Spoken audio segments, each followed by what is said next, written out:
Good morning, party people. What's happening? It's your main man. You know who it is. Coach Fob on a football recovery Monday, driving the whip. You know how we do it, baby. Candid corner, candid minutes, and all that good stuff. Man, yo, all I know is yesterday I was privy to some really, really good football. I had to get up early in the morning to start the day, though. That was crazy. Because normally we get up later on in the morning on Sundays. You know what I mean? We enjoy game day, and then by 1 o'clock we rolling. But with these overseas games, you know, got to get up. So 9:30 in the morning, and I'm not even gonna lie, guys. I walked into that Giants Packers game in London believing that we probably were not going to be successful in that game. I mean, we left our wide receivers home. They didn't pack. And Daniel is coming off of an ankle, that was smarting him from the week prior. So I know my Giants are going to fight. But what I did not have that much faith in was the passing game, thus the offense. And I love being wrong sometimes. Same. I really do. Now, when the game started and the Packers went down and scored that first touchdown, I was like, uh-oh.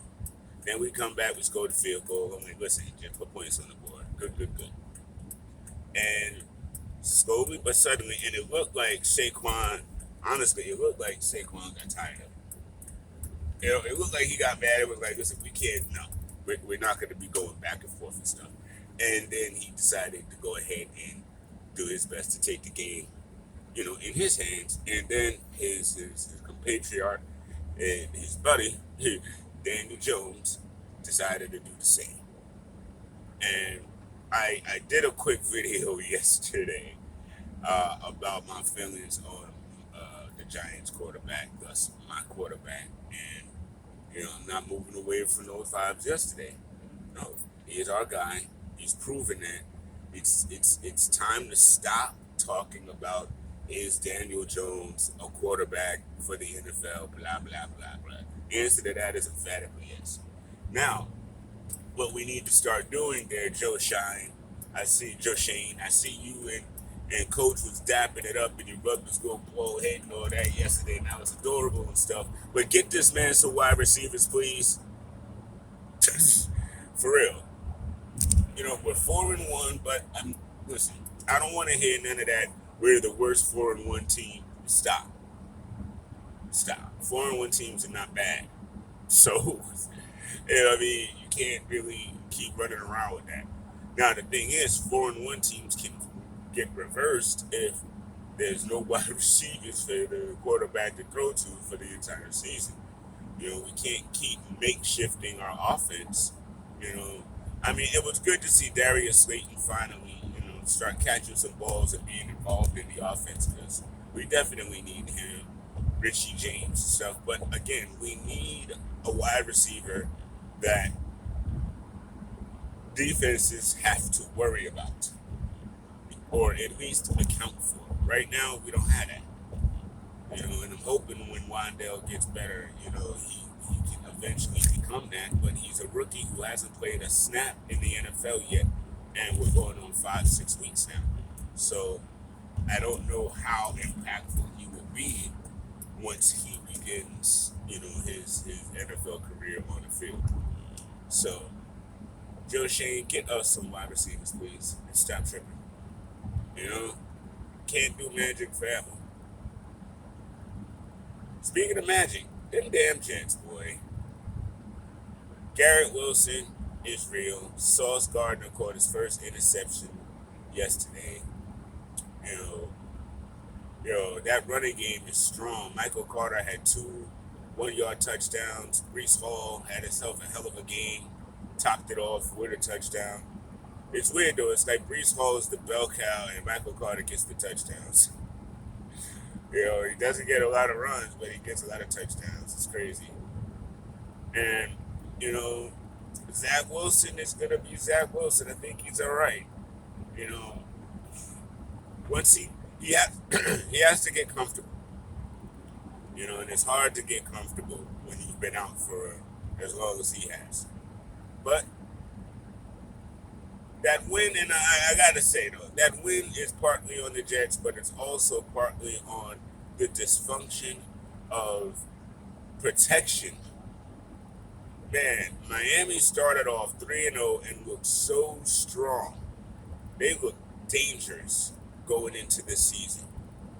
But because they didn't understand health and safety protocols for quarterbacks, they allowed their main guy to get himself in a situation where now you're not even sure when he'll be able to come back because you made sure that he got injured worse for some strange reason.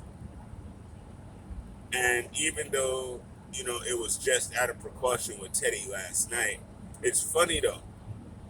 I wonder how these concussions would have been treated or looked at this season, because they're looked at under a microscope, but that's right now. I don't believe they were looked under the same microscope, you know, on the first snap or the first play of the season. I think it's because of what happened to Tua that everyone is all of a sudden heightened their awareness of concussion protocol, and you know they're stepping into it. Because I honestly think if that didn't happen and they took care of Tua the right way that first game, Tyrod Taylor probably comes back in that game last night. You know what I mean? AJ Dillon or whatever. You know, all the concussion protocols that everyone is just throwing everybody into like these last 2 weeks. I don't think that even happens if they just took care of the business. Now, not to say that that's a good thing, that, you know, if they took care of Tua the first time, that they'd be ignoring the concussions this time, but you know how the NFL is. You know what I mean? If as long as there's no one making it out to be a problem, it's not a problem. But the minute somebody makes it out to be a problem, then it's the biggest problem of all the problems that ever existed. So there that is. End of the day though, it's all good for the players because it keeps the players healthy and safe, and you know, that's kind of the point. You know, this game is a fun game, but if you can't play it because you're hurt, injured, or whatever, then what's the joy in it? And it's a great game, but if when you get older, you know, you have nightmares and chronic pain and all kinds of stuff that came from this game, ain't as much fun. So take care of the players, take care of yourselves, take care of your mental health and your physical health. I'm with that. You know what?